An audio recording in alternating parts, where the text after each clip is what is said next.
Será feita agora uma breve apresentação e discussão das três abordagens que foram listadas no vídeo anterior. Em relação à abordagem experimental, é bastante claro que ela representa a única maneira que temos, o que dispomos, para a obtenção de dados. Normalmente, ela demanda um investimento e um tempo bastante elevado para a construção e instrumentação dos aparatos e também para a realização dos experimentos. Muitas vezes, essa abordagem experimental ela consiste na construção de réplicas de instalações industriais. Neste caso, para a operação desses modelos ou dessas réplicas em escala de laboratório, é fundamental que sejam respeitados critérios de similaridade para que os resultados de laboratório possam ser aplicados na unidade industrial. Então, isso apresenta algumas dificuldades, porque nem sempre é possível satisfazer de forma criteriosa e simultânea todos esses critérios de similaridade. E outro ponto importante é que, na abordagem experimental, é fundamental se estimar os erros experimentais e também assegurar a repetibilidade dos experimentos. É muito comum na abordagem experimental, então, a construção de modelos físicos. Esses modelos são basicamente réplicas de instalações industriais que são construídas em laboratório, em escala reduzida ou não. Um dos grandes benefícios desses modelos físicos é a facilidade que eles vão apresentar, e já no projeto deles isso é levado em consideração, é a facilidade para a obtenção dos dados. Por exemplo, medições de velocidade que muitas vezes na escala industrial são difíceis ou até impossíveis de serem feitas, e em modelos físicos isso já se torna viável. Há também, quando o foco é estudar escoamento de fluidos, nesses modelos já há a possibilidade de termos técnicas de visualização do escoamento, através da injeção de traçadores, através da utilização de planos de laser e de movimentação de partículas que são registradas através de alguma técnica óptica. Como foi mencionado anteriormente, a construção e operação desses modelos físicos, para que eles sejam úteis e os resultados possam ser aplicados no ambiente industrial, eles devem satisfazer critérios de similaridade, que normalmente são divididos em algumas categorias.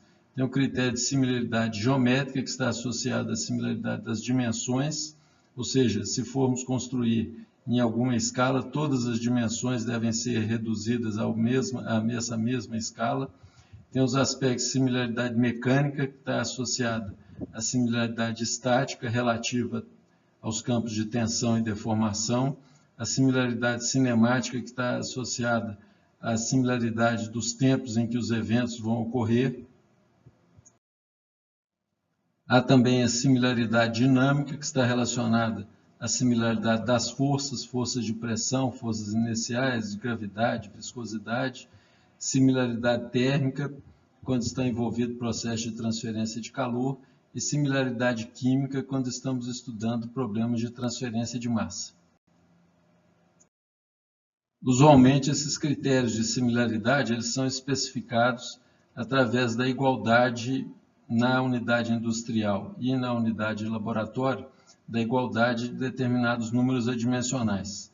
Aqui apresentamos dois deles que são fundamentais quando estamos estudando o processo em que há a transferência de quantidade de movimento, em que estamos preocupados em caracterizar o escoamento de fluidos. Então, normalmente, nesses casos, os critérios de similaridade envolvem a igualdade dos números de Reynolds e do número de Freud entre a escala industrial e o modelo de laboratório. Lembrando aqui que o número de Reynolds é uma relação entre as forças de inércia e as forças viscosas, e o número de Freud é uma relação entre as forças gravitacionais e as forças de inércia.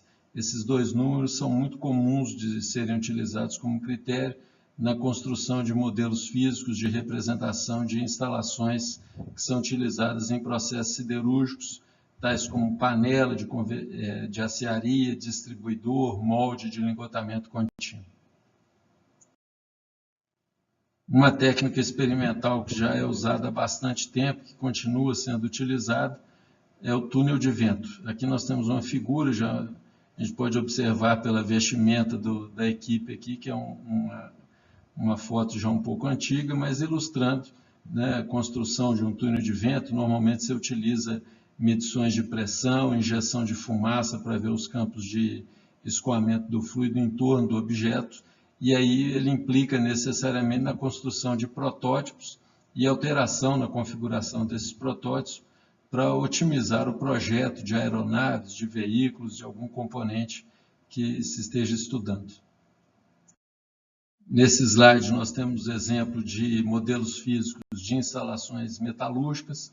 Essas duas fotos foram tiradas no nosso laboratório de simulação de processos aqui no Departamento de Engenharia Metalúrgica de Materiais. Nessa figura aqui à esquerda, a gente vê uma réplica de um distribuidor de lingotamento contínuo, em escala 1:3 de uma usina siderúrgica aqui de Minas Gerais. E a mesma coisa aqui nessa figura do lado direito, nós temos uma réplica da parte superior de um veio de lingotamento contínuo. Aqui dá para observar a configuração da válvula submersa. Esses modelos eles são construídos em acrílico e utilizam água como fluido, o que facilita tremendamente a visualização de escoamento, a realização de medidas que servem como parâmetros para inferir a performance desses reatores e também possibilitar a otimização de sua operação e projeto. Uma outra abordagem que pode ser utilizada no tratamento das modelagens termo- e fluidodinâmica é a abordagem 100% teórica. Para se desenvolver essa abordagem, os requisitos são de termos uma compreensão bastante grande dos fundamentos que estão envolvidos e identificar, é muito comum se procurar identificar parâmetros adimensionais relevantes que regem o padrão de escoamento, transferência de calor e massa nesses sistemas. Uma característica dessa abordagem é que normalmente ela demanda um tempo bastante elevado de análise e como essas equações que regem os fenômenos elas vão se tornando cada vez mais complexas, especialmente no caso de transferência de calor e escoamento em regime turbulento, a fundamentação ela é bastante elaborada e particularmente em cursos de engenharia se tem pouco tempo para fazer essa análise, o que resulta em termos pessoas que cada vez conhecem menos a teoria com o grau de aprofundamento necessário para desenvolver uma abordagem teórica. É comum também que na solução das equações que são geradas para a obtenção de resultados ou de soluções analíticas, normalmente se tem que fazer uma série de simplificações e aí o entendimento profundo do sistema é fundamental para que possa se propor simplificações que realmente sejam adequadas ao sistema. Então, essas simplificações nós temos que verificar a validade delas, e outro ponto é certificar que não tem erro, não há erros na derivação das equações de conservação, o que novamente está associado a um conhecimento profundo da teoria. O terceiro tipo de abordagem é a abordagem computacional, é a termofluidodinâmica computacional. É o ramo que nós podemos certamente afirmar que é o que mais tem se desenvolvido nos últimos anos. E como foi mencionado anteriormente, as duas razões fundamentais para que isso esteja ocorrendo é o desenvolvimento de computadores cada vez mais rápidos, com mais capacidade, com mais memória, e também a parte de desenvolvimento de algoritmos para tratar os diferentes escoamentos, particularmente aqueles mais complexos, por exemplo, escoamentos em sistemas que sejam supersônicos, já há desenvolvimento de algoritmos adequados para tratar problemas nessa área. Um aspecto interessante também dessa abordagem é a possibilidade dela fornecer uma quantidade muito grande de informações, incluindo campos de pressão, das três componentes de velocidade, de temperatura, de concentração, permite que sejam calculadas as tensões de cisalhamento, os fluxos também nas diferentes regiões do domínio de interesse. Para essa abordagem é fundamental que se entenda um pouco sobre os métodos numéricos e as simplificações formuladas. Isso vai ser um ponto que vai ser abordado aqui neste curso. E o outro ponto fundamental é que, em paralelo com o desenvolvimento dos computadores, o custo também dessa parte tem se tornado cada vez menor. Inclusive, os softwares comerciais eles já têm ficado bem mais acessíveis, não só para as universidades, como também para as empresas. Coloquei aqui nesse slide uma citação do Maxwell, que eu acho importante, né, que ele fala que todas as ciências matemáticas elas são relações entre leis da física e as leis dos números, e que o objetivo das ciências exatas é reduzir os problemas da natureza à determinação de quantidades através da operação com números. E isso é certamente o que se faz na termofluidodinâmica. Nós temos leis físicas, que são leis de conservação, que a gente expressa através de equações matemáticas e que, ao resolver, vão fornecer quantidades, vão fornecer números que vão ser fundamentais para a otimização e para aperfeiçoamento dos sistemas que estão sendo estudados. Faremos agora uma breve recordação das leis de conservação que utilizaremos, já bastante familiarizado com elas nos cursos de fenômenos de transporte.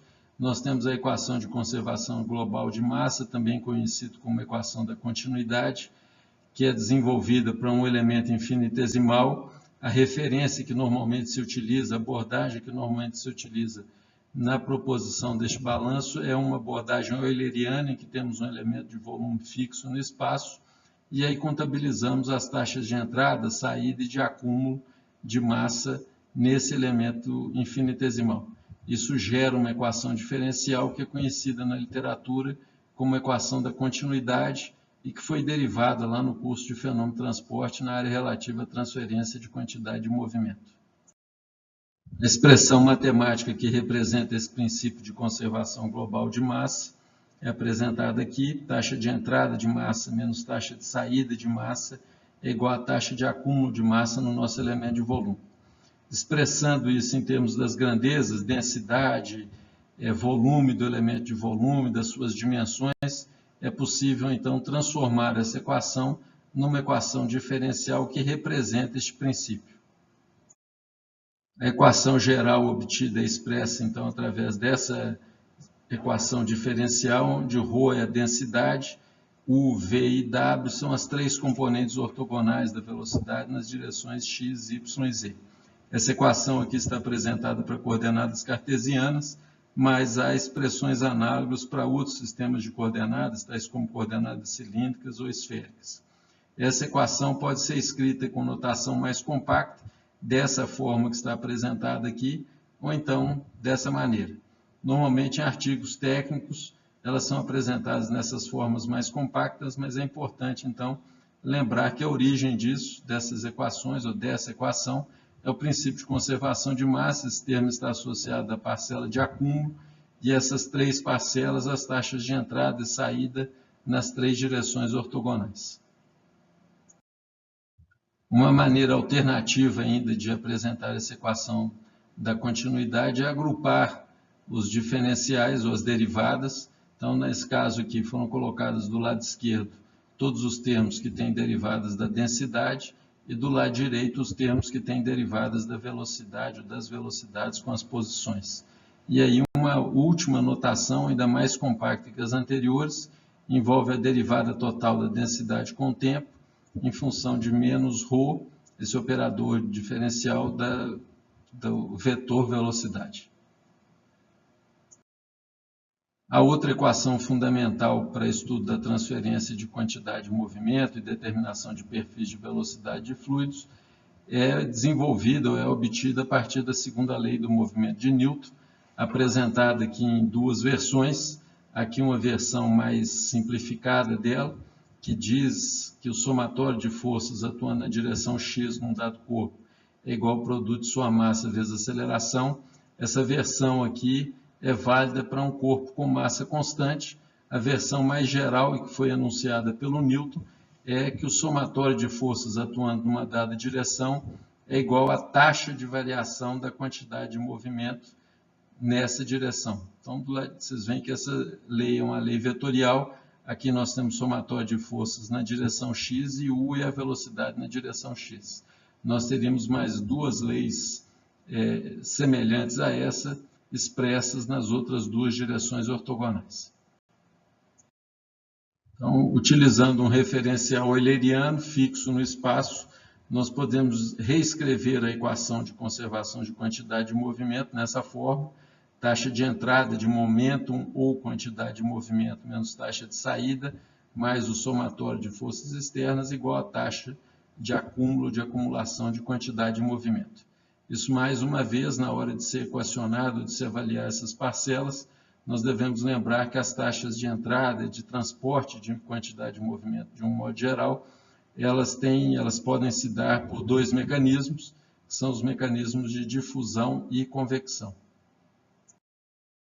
Então, no tratamento da equação anterior, nas taxas de entrada e saída, nós devemos expressar, então, avaliar matematicamente a taxa associada ao mecanismo de difusão, que, como já vimos em fenômenos de transporte, a difusão demanda a existência de um meio e de um gradiente. No caso, para transporte de quantidade de movimento, um gradiente de velocidade, que é a variação da velocidade com a posição, e a convecção, que depende da existência de um meio também e de um movimento macroscópico desse meio. Então, a expressão matemática dessas leis de transporte para esses dois mecanismos, juntamente com as parcelas de somatório de forças e acúmulo, permite, então, que expressemos o princípio de conservação de quantidade de movimento através de uma equação diferencial.